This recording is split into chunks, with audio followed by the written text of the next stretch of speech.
For more, let's bring in attorney Lexi Rigdon. Lexi, welcome. Hey, Mike, how are you?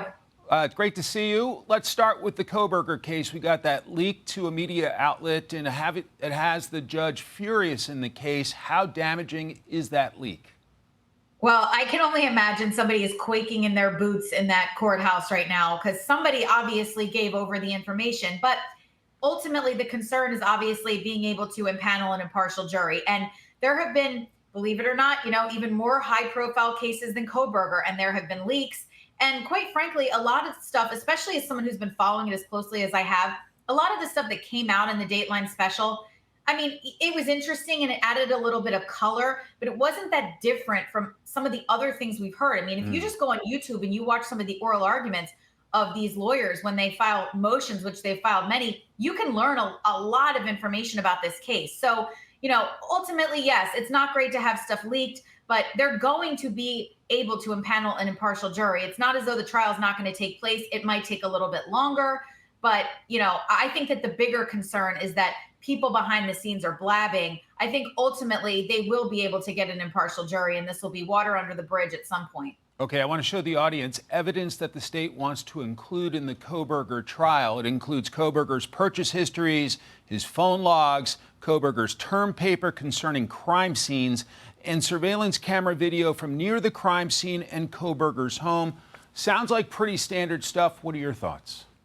Right. And, there's been a lot made of his searches into people like Ted Bundy and other serial killers, but all of that is tempered by the fact that he was a criminology PhD student. And so, of course, there are things like that. There are going to be things that can be explained probably in a very reasonable fashion. I mean, I'm a true crime lover. So if you looked at my phone, you might think I was planning something sinister.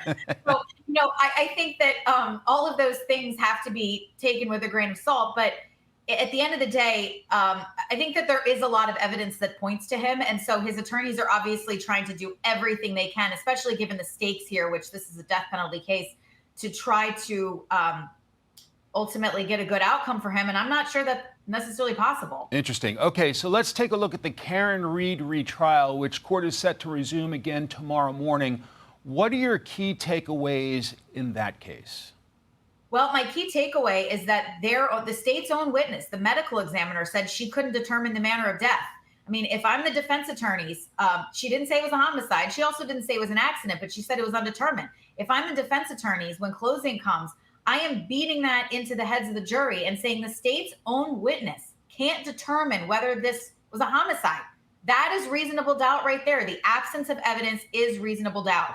And so I think that was a really important point for the defense, especially considering that she made this determination in light of what the actual injuries were, not in a vacuum. So looking at what the injuries were, she still couldn't determine that that was a homicide. I think that was a very powerful point for the defense. 10 seconds. Does that mean she could get off in this case? I mean, she could. She had a hung jury the first time. So maybe there's going to be another hung jury. It won't be an acquittal, but then the state has to ask itself, do we want to go through this again? Lexi Rigdon, your analysis is always fascinating. Thank you very much for your time. Thanks, Mike. Hi, everyone. I'm Brian Kilmeade. I want you to do me a favor. I want you to click to subscribe to the Fox News YouTube page. This is the only way that I know for sure that you're not going to miss any great commentary, any great news bites, any great interviews coming your way on Fox. You can get it all here on YouTube. So subscribe right now.